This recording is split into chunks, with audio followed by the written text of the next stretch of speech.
Hello everyone, welcome to problem solving series. Problem solving পর্বে আজকে আমরা সমাধান করব তিনটে নাম্বারের এভারেজ, অর্থাৎ তিনটে নাম্বারের গড় সংখ্যা আজকে আমরা বের করব। সো শুরু করা যাক। প্রথমেই একটা এমটি ফাইল নিয়ে আমরা ফাইলটিকে সেভ করে দেব এভারেজ অফ থ্রি নাম্বারস দিয়ে এবং শেষে ডট সি এক্সটেনশন দিয়ে দিচ্ছি। ওকে, সো শুরুতেই হেডার ফাইল দিয়ে নেই ইনক্লুড stdio.h, দেন মেইন ফাংশনে বডি স্টার্ট করি, যেহেতু মেইন ফাংশন কোনো কিছু রিটার্ন করে না, দ্যাটস ওয়াই আমরা লিখে দিচ্ছি রিটার্ন 0। এখন যেহেতু আমরা বের করব তিনটা সংখ্যার গড়, সো প্রথমে তিনটা সংখ্যা আমাদেরকে স্টোর করতে হবে তিনটা ভেরিয়েবলে, এবং যেহেতু আমরা ইন্টিজার টাইপ সংখ্যার গড় বের করব, দ্যাটস ওয়াই আমরা ডাটা টাইপ দিব ইন্টিজার এবং তিনটা variable A B C declare করলাম। নাও আরেকটা এক্সট্রা ভেরিয়েবল ডিক্লেয়ার করছি, সেটা হচ্ছে এভারেজ ভেরিয়েবল, যেটাতে আমরা তিনটা নাম্বারের গড় বের করে স্টোর করব। সো এভারেজে আমরা গড়টা বের করে স্টোর করব, দ্যাটস ওয়াই একটা ভেরিয়েবল আমরা এভারেজ ডিক্লেয়ার করছি। এখন আমরা যদি আগের মতো এভারেজে 10 এতে 10 অ্যাসাইন করি, দেন বি তে অ্যাসাইন করি 20 এবং সি তে অ্যাসাইন করব হলো 30। এন্ড এভারেজ ভেরিয়েবলে আমরা a plus B plus C এর তিনটা যোগফল বের করে সেটাকে 3 দিয়ে ভাগ করে যেটা ভ্যালু পাবো সেটা আমরা এভারেজ ভেরিয়েবলে স্টোর করব। That's it. আমি a plus B plus C এর আগে একটা প্যারেনথেসিস দিয়ে দিচ্ছি।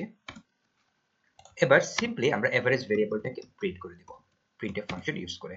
So access modifier percentage D দিলাম, দেন আমরা যেহেতু এভারেজ ভেরিয়েবলকে প্রিন্ট করব, দ্যাটস ওয়াই এভারেজটা আমরা লিখে দিলাম এবং লাইন ব্রেক করে দিলাম সেমিকোলন দিয়ে। সো রান করা যাক কোডটিকে।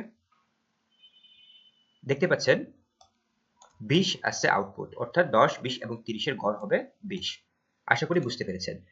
এখন আমরা যদি এবিসি তিনটা ভেরিয়েবলে ইউজার ইনপুট নিতে চাই, সো আমরা স্ক্যানএফ ফাংশন ব্যবহার করব। এখানে আমরা এইটুকু কোডটা ডিলিট করে দেই এবং স্ক্যানএফ ফাংশন ইউজ করে, যেহেতু আমরা তিনটা ভেরিয়েবলের ভ্যালু নিব, দ্যাটস ওয়াই তিনটা পার্সেন্টেজ ডি লিখে দিলাম এবং ফার্স্ট ভ্যালু স্টোর হবে এ তে, that's why and A and B and C. তিনটা ভেরিয়েবল ডিক্লেয়ার করে দিলাম এবং লাইন ব্রেক করে দিলাম সেমিকোলন দিয়ে। এবারও আমরা সেম আউটপুট পাবো, শুধুমাত্র চেঞ্জ করলাম যে আমরা এবিসি ভেরিয়েবলে ইউজার ইনপুট দেব। পূর্বে আমরা দিয়েছিলাম 10, 20, 30 অ্যাসাইন করে দিয়েছিলাম, বাট এবার হচ্ছে আমরা ইউজারের কাছ থেকে ইনপুট নেব। সো কোডটি রান করা যাক। ফার্স্টে দেখতে পাচ্ছেন এখানে ব্লিঙ্ক করছে। সো ফার্স্ট ভ্যালু আমি যদি এখানে দিই 5, সেকেন্ড ভ্যালু যদি দিই 10 এবং থার্ড ভ্যালু যদি দেই আমি সাপোজ 25, তাহলে আউটপুট আসবে হচ্ছে 13। সো 5, 10 এবং 25 এর আউটপুট 13 আপনারা দেখতে পাচ্ছেন। এখন আমি যদি এখানে ইনপুট আবারও দেই 5, 5, 5, তাহলে আউটপুট আবার আসতেছে 5। বাট এখন যদি আমরা ফ্লোট টাইপ ভেরিয়েবলের অর্থাৎ ফ্লোট টাইপ ভ্যালু যদি আমরা গড় বের করি, তাহলে কি করব?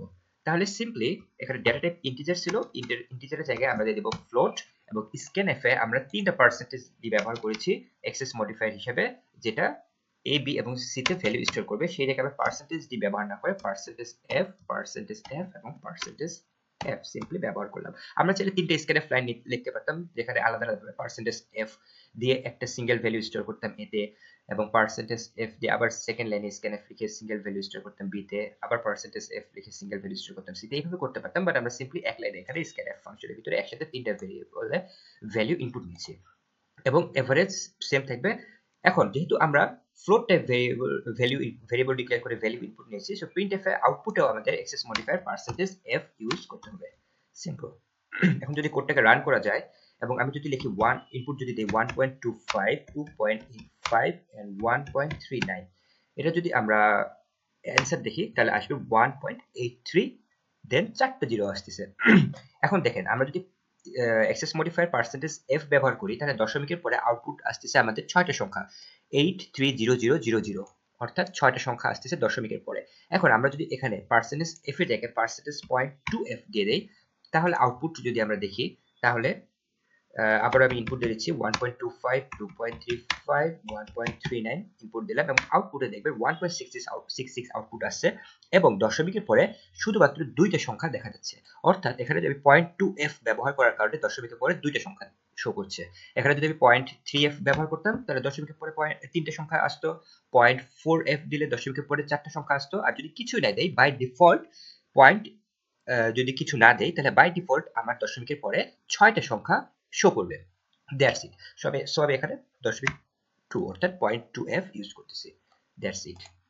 আপনাদের যদি প্রবলেম সলভিং সিরিজের ভিডিওগুলো আপনাদের ভালো লেগে থাকে তাহলে অবশ্যই একটা লাইক দিবেন, আপনাদের বন্ধুদের সাথে ভিডিওটা শেয়ার করবেন এবং মেক শিওর টু সাবস্ক্রাইব করতে ভুলবেন না। Thank you everyone.